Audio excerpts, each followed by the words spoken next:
right, can my fiance visit me in the USA with a tourist visa while we wait for our NOA2, and will our paperwork have any delays or troubles if I change jobs? Okay, so he's asking, obviously he's filed a fiance visa, that's a K1, and he wants to know, it takes a while, so he wants to know if his fiance can come visit him. Very common question, while he waits on the NOA2. NOA2 is the approval from the CIS. So these terms, NOA1, NOA2, it's really just slang. Those aren't official terms, but what it means is notice of action. Notice of action 1 would be your receipt notice saying they got a receipt that your petition was filed.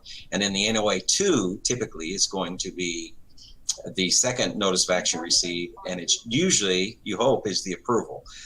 It could also be a denial. NOA2 could. So anyway, back to the question. The short answer is yes. There's no rule or law that says that you can't come on a tourist visa while you're waiting on it. But the real answer is no. Most likely you're not going to be granted a tourist visa. If they see that you have a pending K1 visa, they're just almost certainly, or any kind of pending visa, pending immigrant type visa, they're almost certainly not going to give you a tourist visa. But if you already have one, most tourist visas in most cases are good for 10 years. So if you're frequent visits over the course of 10 years, if you already have a valid visa, I mean, we see it a lot from Canada, fiance, and you didn't say what country you're in here, but your fiance's in Canada, they have easy access to cross the border. Can they come visit you while you're waiting? Yeah, absolutely, you can. If you already have a visa, you can do it.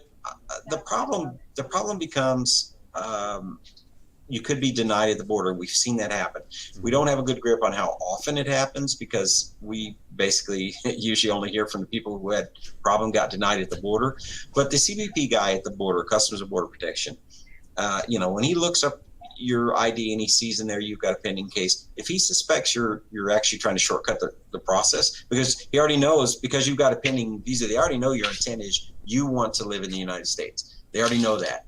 And so if he suspects that you're trying to shortcut the process and just come over and use your tourist visa to stay here, that you can be denied at the border, and we have absolutely seen it happen. You could fly in after your long, 12-hour flight or 22-hour flight if you're in Asia or whatever. You show up, they can turn you right around. They put you in a holding room and put you on the next flight out and make you leave at your expense. So, and it has happened. It's not mythology. We do see it happen. Does it happen often? No, we hear of it a few times a year, but that's just the ones we hear of. So if it was me, I wouldn't do it. If you can drive, I mean, if you're in Canada, if you're in Toronto and your fiance's in New York or Maryland or something where, it's not going to be a significant burden if you got turned away at the border, sure, give it a shot. You're not breaking any law as long as you're honest with everybody when you try to enter and all that. But if you're going to have to go apply for a tourist visa, buy a plane ticket, come all the way over here, I wouldn't risk it based on what we've seen. Our experience is. But if you want to try it, again, you're not breaking any rules or laws. But our experience is it's probably not going to be a good idea. Better though for you, the U.S. citizen, of course, can go visit your fiance all you want. And so, if you'd like to see each other, of course, the wait is horrible. My advice is for the U.S. citizen to jump on a plane or drive, whatever the case is. And I would do it that way. That's my best advice. But if you want to try it, good luck. If you found this video useful, it would mean a lot to us if you could hit the like button and comment below to let us know what you think. You can also ask your own immigration questions in the comments below. If you want to make sure not to miss any of our future videos, we invite you to subscribe here on YouTube and be sure to click the notification icon so you can be alerted whenever we publish a new video. Also, don't forget to follow us on Facebook where you can watch our regular immigration Q&A live streams.